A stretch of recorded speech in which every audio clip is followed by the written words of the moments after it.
दोस्तों स्वागत है आपका मेरे YouTube channel English literature hub में। तो स्टार्ट करते हैं आज की वीडियो बिना कोई टाइम वेस्ट किए हुए। आज हम डिस्कस करेंगे विलियम शेक्सपियर का प्ले द टेम्पेस्ट से कुछ important quotes.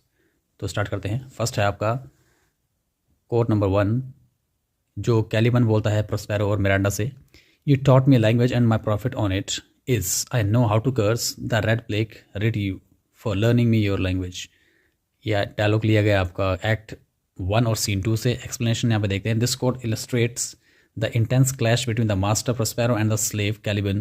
Caliban expresses deep resentment, arguing that the only benefit of the education Prospero gave him is the ability to express his hatred and curse his captors.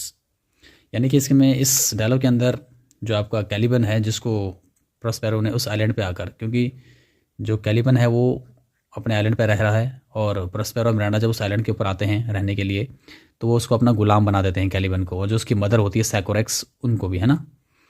तो यहाँ पर एक तरह से इनके बीच में क्लैश हो जाता है कैलिबन और प्रोस्पेरो के बीच में, क्योंकि वो कैलिबन आपका गुलाम नहीं बनना चाहता प्रोस्पेरो का, लेकिन उसको बनना पड़ता है क्योंकि जो प्रोस्पेरो होता है वो पावरफुल होता है, उसके पास मैजिकल पावर्स होती हैं, है ना। तो इस तरह से उसको कैलिबन को उसको गुलाम बनना ही पड़ता है। तो ये जो कोट है आपको ये दिखा रहा है कि इन दोनों के बीच में जो इंटेंस क्लैश है उसको शो कर रहा है यहाँ पर। और क्योंकि प्रोस्पेरो मास्टर है यहाँ पर और कैलिबन क्या है, स्लेव है, उसका गुलाम है। Caliban expresses deep resentment arguing that the only benefit of the education Prospero gave him is the ability to express his hatred and curse his captors. यानी कि जो भी ज्ञान, जो भी नॉलेज, जो भी लैंग्वेज प्रोस्पेरो ने उसको सिखाई है कैलिबन को, वो उसका इस्तेमाल, उसी ज्ञान का इस्तेमाल वो प्रोस्पेरो के अगेंस्ट करेगा। किस तरह से? एज अ कर्स के रूप में, यानी उसको वो बद्दुआ देगा, उसको वो गलत बोलेगा क्योंकि उसने उसको गुलाम बनाया है। इस तरह से यहाँ पे कुछ इंपॉर्टेंट वोकैब देख लेते हैं। प्रॉफिट का मतलब बेनिफिट होता है। रेड प्लेग मीन्स यहाँ पे जो रेड प्लेग है आपका, यानी एक बीमारी होती है आपकी, यानी प्लेग जो चूहों से फैलती है।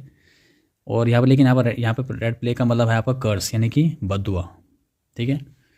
तो कैलिबन बोलता है कि मेरी बद्दुआ लगेगी तो जो तुमने मुझे सिखाया है उसी का इस्तेमाल मैं तुम्हें बदुआ देने के लिए करूँगा, है ना। इस तरह से रिड मतलब किसी चीज़ से अलग हो जाना, किसी चीज़ को ख़त्म कर देना या उससे अलग हो जाना। Learning use in the context to mean teaching. यहाँ पर जो लर्निंग वर्ड है उसका मीनिंग यहाँ पर टीचिंग के सेंस में आया है आपका, है ना। For teaching me your language just like this. Next यहाँ पर देखते हैं Miranda to Prospero. Quote, oh, I have suffered with those that I saw suffer, a brave vessel who had no doubt some noble creature in her, dashed all to pieces. Oh, the cry did knock against my very heart. Poor souls, they perished. Act 1, Scene 2 से यह dialogue आपका लिया गया है। Explanation देखते हैं यहाँ पर। Miranda is witnessing the shipwreck caused by her father's magic. Unlike Prospero, she feels a deep, visceral empathy for the poor souls she believes are dying in the storm. तो यहाँ पर जो मिरांडा है वो विटनेस मीन्स गवाह है किस चीज़ की? शिपरैक की, यानी जो जहाज़ जो तूफ़ान समुद्र में क्रिएट किया गया है उसके सामने, उसके फादर के मैजिक के द्वारा वो जहाज़ टूट गया है ना। Unlike Prospero she feels a deep visceral empathy, यानी उसके फादर जो प्रोस्पेरो हैं वो तो बिल्कुल भी एम्पैथी फील नहीं कर रहे हैं, लेकिन मिरांडा है वो काफ़ी एम्पैथी फील कर रही है यहाँ पर, क्योंकि उसके दिल में बहुत दया भावना है उन सब के लिए जो उस जहाज़ में बैठे हुए हैं, है ना, ताकि उनको नुकसान ना हो जाए, वो मारे ना जाएँ उसमें। तो उनके लिए बहुत ज़्यादा वो एम्पैथी फील करती है, बहुत गहरी संवेदना रखती है उनके लिए। तो यहाँ पे कुछ वोकैब देखते हैं। ब्रेव मीन्स स्प्लेंडेड और फाइन, है ना, खूबसूरत। वेसल जो यहाँ पर जहाज है उसको वेसल कहा गया है यहाँ पर। डैश का मतलब यहाँ पर है स्मैश्ड और ब्रोकन वायलेंटली, यानी कि किसी चीज़ का टूट जाना, बुरी तरह से टूट जाना, है ना। पेरिस मतलब डाइड, यानी मर जाना। नेक्स्ट यहाँ पर देखते हैं Prospero to Miranda. Quote, I have done nothing but in case of thee, my dear one, thee, my daughter. Act 1 Scene 2 से लिया गया आपका ये। एक्सप्लेनेशन देखते हैं। Prosper is comforting Miranda after the storm, explaining that his actions were done solely out of concern for her. The notes describe him here as a protective, albeit controlling father.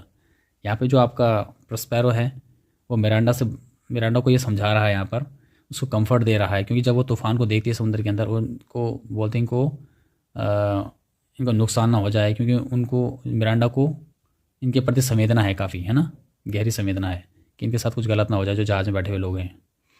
तो Prospero उसको comfort करते हुए बोलता है, मतलब storm के बाद। Explaining that his actions were done solely out of concern for her, यानी जो एक्शन प्रोस्पेरो उनके अगेंस्ट ले रहा है, जो जहाज में बैठे हुए लोग हैं, वो मिरांडा की समझ से अभी बाहर है। मिरांडा इस बात को जानती ही नहीं है कि प्रोस्पेरो ऐसा क्यों कर रहा है। The notes describe him as a protective albeit controlling father. तो इस तरह से वो, जिस तरह से वो अपने बेटी को समझा रहा है प्रोस्पेरो, इस तरह से शो होता है कि जो प्रोस्पेरो है वो काफ़ी प्रोटेक्टिव और कंप्लीटली कंट्रोलिंग फादर हैं, ठीक है, मिरांडा के लिए। तो कुछ वोकैब यहाँ पे देखते हैं। दी मीन्स यू, ओल्डर इंग्लिश में जो वर्ड यूज़ होता था दी, इसका मतलब होता है you, as a singular form में है ना। In case of, for the sake of और out of regard for. In case of means for the sake of, जिस चीज़ के लिए, इन केस ऑफ। नेक्स्ट यहाँ पे देखते हैं मिरांडा 249 कोट है यहाँ पर, there is nothing ill can dwell in such a temple if the ill spirit have so fair a house, good things will strive to dwell with it. Act और scene से देख लेते हैं यहाँ पर। एक्ट 1 सीन 2 से dialogue आपका लिया गया है। एक्सप्लेनेशन देखते हैं यहाँ पर। Upon seeing Ferdinand, Miranda is struck by his physical beauty. She uses the metaphors of a temple and houses to describe his body, believing that someone so handsome must naturally possess a good soul. तो यहाँ पर Miranda Ferdinand को देखते हुए, वो जब first Miranda का interaction होता है फर्डिनेंड के साथ, जब उसको पहली बार देखती है आइलैंड के ऊपर, तो वो बिल्कुल उसकी तरफ, उसकी ब्यूटी की तरफ, उसकी खूबसूरती की तरफ वो खींची चली जाती है ना। तो उसी के बाद ये डायलॉग बोलती हो कि there is nothing ill can dwell in such a temple, यानी कोई भी इस जैसे अच्छे टेम्पल, टेम्पल मीन्स यहाँ पर फर्डिनेंड को कहा गया टेम्पल, तो इस जैसे अच्छे इंसान के अंदर कोई भी बुरी चीज़ कभी रह ही नहीं सकती। इल मतलब बुरी चीज़ जो होती है ना, वो कभी ड्वेल कर ही नहीं सकती इस बॉडी के अंदर। If the ill spirit have so fair house, अगर इल स्पिरिट का अगर इतना अच्छा घर है ना, घर मीन्स शरीर को कहा गया है, फर्डिनेंड की बॉडी को यहाँ पर हाउस कहा गया है ना। If the ill spirit have so fair house, good things will strive to dwell with it. अगर ऐसी आदमी के अंदर, इतने खूबसूरत आदमी के अंदर इल स्पिरिट होंगी, अगर कुछ बुरी आदतें होंगी, good things will strive to dwell with it, तो उसके अंदर अच्छी चीज़ें ऑटोमेटिक उसके अंदर आ जाएंगी, है ना। तो एक तरह से जो मिरांडा है वो फर्डिनेंड की तरफ काफ़ी ज़्यादा अट्रैक्ट हो गई है, उसकी फिजिकल ब्यूटी की तरफ, है ना। और जहाँ पे कुछ वोकैबुलरी देख लेते हैं यहाँ पर। इल मतलब होता है बैड और एविल और विकेट, यानी खराब, बदसूरत। ड्वेल मीन्स किसी कहीं पर रहना, उसको ड्वेल बोलते हैं, टू लिव और रिसाइड। टेम्पल या हाउस ये ह्यूमन बॉडी के लिए यूज़ किया गया है यहाँ पर, फर्डिनेंड की बॉडी के लिए, फर्डिनेंड के लिए। फेयर, ब्यूटीफुल और अट्रैक्टिव। नेक्स्ट यहाँ पर देखते हैं Gonzalo. Now would I give 1,000 furlongs of sea for an acre of barren ground. ये लिया गया डायलॉग, ये डायलॉग बोला गोंजालो ने, ये एक्ट 1 सीन 1 से लिया गया है। This is spoken during the height of storm. Gonzalo expresses his desperation to be on solid land, stating he would trade a vast amount of sea for even the poorest, driest piece of earth. तो यहाँ पर जब समुद्र के अंदर बहुत भयंकर तूफान आ जाता है ना, तो जो गोंजालो होता है वो ये बोलता है कि आप किसी तरह से भगवान ये करे कि मुझे, हम सबको यहाँ से किसी सेफ जगह पर ले जाए, किसी सेफ लैंड पर ले जाए, जहाँ पर कोई सेफ बैरन ग्राउंड हो, कोई बंजर भूमि हो, वहाँ पर हमें ले जाए, लेकिन किसी तरह से हम इस भयंकर तूफान से बाहर निकल जाएं, है ना। जिस तरह से वो गॉड से रिक्वेस्ट कर रहा है यहाँ पर। और अगर ऐसा गॉड ऐसा कर देता है तो वो गॉड को एक vast amount of sea means एक भरा पूरा मीन्स बहुत बड़ा, समुद्र का बहुत बड़ा हिस्सा वो भगवान को मतलब एज अ गिफ्ट वो दे देगा, ऐसा गोंजालो बोलता है। कुछ वोकैबुलरी देखते हैं यहाँ पर। फरलॉन्ग, फरलॉन्ग एक आपका मेजरमेंट होता है, मेजर फॉर डिस्टेंस, यानी समुद्र के अंदर पानी के ऊपर जो पानी को नापने का जो आपका वो होता है, मेजरमेंट होता है, उसको बोलते हैं फरलॉन्ग। तो एक फरलॉन्ग अप्रॉक्स आपका 220 यार्ड्स के बराबर होता है यहाँ पर, जैसे कि आपको दिख रहा होगा। एकड़ means a measure of land, यानी ज़मीन को नापने की एक विधि है आपकी, एकड़, है ना, हेक्टेयर, इस तरह से। बैरन मीन्स बंजर, अनप्रोडक्टिव, स्टेराइल और एम्प्टी। नेक्स्ट यहाँ पर देखते हैं प्रोस्पेरो टू मिरांडा। कोट है यहाँ पर, Art ignorant of what to art, not knowing of whence I am, not that I am more better than Prospero, master of a full poor cell, and thy no greater father.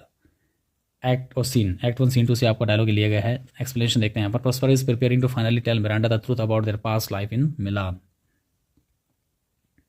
जो Prospero होता है finally अपनी बेटी को, Miranda को अब सच्चाई बताने वाला है उनकी पास्ट लाइफ के बारे में। जब वो एक टाइम पे वो ड्यूक ऑफ मिलान था, उसके बारे में बताता है। He points out that she is unaware of her true identity and his actual rank as more than just a master of humble cave. तो यहाँ पर प्रोस्पेरो अपनी बेटी को ये बता रहा है कि मैं एक टाइम पे ड्यूक ऑफ मिलान हुआ करता था, और तुम भी अपनी रियल आइडेंटिटी से अभी अनअवेयर हो, है ना। तुम भी नहीं जानती तुम क्या थी, और तुम क्या थी, पहले एक प्रिंसेस थी, है ना। तुम्हें इस बारे में पता ही नहीं है कि तुम एक राजकुमारी थी। And his actual rank as more than just a master of humble cave, और वो एक इस तरह से जैसे वो इस आइलैंड के ऊपर रह रहा है एक अनजान आदमी बनकर, हम्बल केव में से इस गुफा के अंदर, इस सेल के अंदर वो रह रहा है। इससे वो कहीं ज़्यादा क्या था, ऊपर था। मीन्स वो एक किंगडम था, मतलब एक किंगडम का वो राजा था। वो क्या वगैरह देखते हैं यहाँ पर। आर्ट मीन्स आर, है ना। आर्ट यहाँ पर जो ओल्ड इंग्लिश का वर्ड है आर्ट, इसका मतलब होता है are. Naught means nothing. Whence means from where, यानी कहाँ से। और cell means a small room और हम्बल ड्वेलिंग, यानी एक छोटा सा कमरा या जहाँ पर आदमी रहता हो, उसको बोलते हैं सेल। तो दोस्तों ये था आपका आज का एक्सप्लेनेशन। आई होप आपको ये अच्छा लगा होगा, समझ में आया होगा। तो मिलते हैं फिर अपने नेक्स्ट वीडियो में। वीडियो के साथ जुड़े रहें, आने वाली और जो इन्फॉर्मेटिव वीडियोस हैं वो आपको मिलती रहेंगी। वीडियो को लाइक करें, चैनल को सब्सक्राइब करें, बेल आइकन प्रेस करें, ताकि आने वाली वीडियोस के जितने भी नोटिफिकेशंस आपको आपके फ़ोन पर तुरंत मिल जाएँ। तो मिलते हैं फिर अपने नेक्स्ट वीडियो में। Till then take care.